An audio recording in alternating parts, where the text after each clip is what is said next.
Now, for example, in the background, I have my NFTs displayed. And NFTs are super interesting because they fulfill so many different elements of what makes Web3 Web3.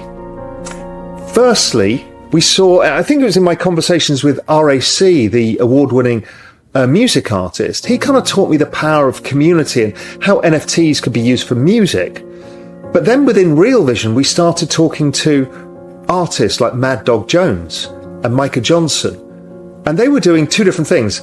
Mad Dog Jones was creating digital art and making it scarce. So places like DeviantArt have a community of 70 million people plus creating digital art and enjoying it, but there was no way of selling it because you couldn't create scarcity. But with a blockchain, you can make it a one of one. It's kind of like a limited edition print or a unique painting where you own it. Now, yes, you can have the image of it. You can have the image of the Mona Lisa. You don't own the Mona Lisa. In fact, more people have the image of it, the more valuable the actual original is, which is something a lot of people don't get their heads around. So artists are always innovators, and they took to the space. They started realizing that digital art was something that was a new form of art and that they could experiment with it. And along came a revolution in art.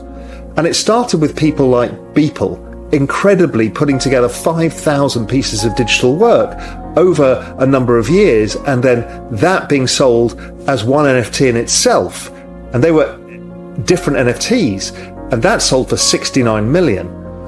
That took the art world by surprise, and Sotheby's and Christie's have both been involved in this as they've realised that this is a new form of art. Art has always broken boundaries, whether it was the Impressionist painters, the Postmodernists, the Expressionists, everybody has reinvented what art means. Photography reinvented what art means. How can a photograph be scarce? Well, it is if you create the limited edition print of it.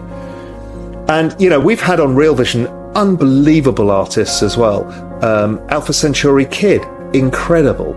You know, Xcopy is one of my favourites. I think his glitch art is just exquisite and so kind of fresh and modern. It's kind of like the Banksy of the digital world.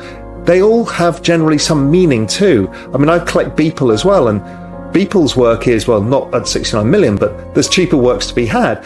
His work is really amazing because it's about that day's news and something that is relevant culturally, and then it's immutably put on the blockchain in his shock manner. And now his art is shocking and incredible. That's my Xcopy now, which is one of the least rare, but I still love it. So we've got these artists experimenting and doing amazing stuff, and some of this stuff is immensely valuable. You know, people like Fuck Render, Alpha Centauri Kid, ACK, Beeple, some of their art trades for the millions, and well deserved. There's others who have kind of fallen into it, like a good friend of mine, OSF, Ovi created one-of-one art, sort of in the style of Xcopy, and it really took off as well, and then created the Rec Guy community. And that brings me into the other side of what happened. What happened in NFTs was, it started with CryptoKitties, and we've interviewed the founders of CryptoKitties in the past on Real Vision, and Bill Ty, who was an investor in it, and how important CryptoKitties were in this movement, because it started to create digital assets for a game that could be transferred or owned. Okay, that doesn't happen. Anything you own in Minecraft or whatever, you don't actually own in the outside world. It's only within that game, so it's a closed shop. But blockchain changes that.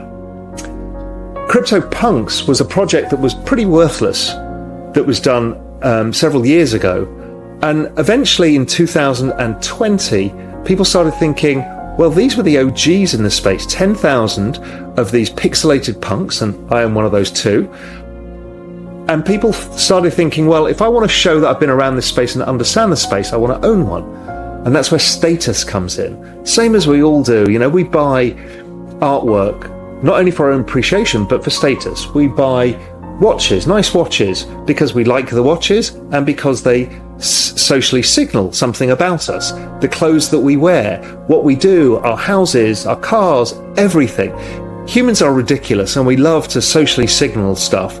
Even when we are wealthy and we drive an old Volvo like the old chairman of IKEA, beaten up 20-year-old car, he's signalling something himself. Everybody signals. It's a human trait that is very common.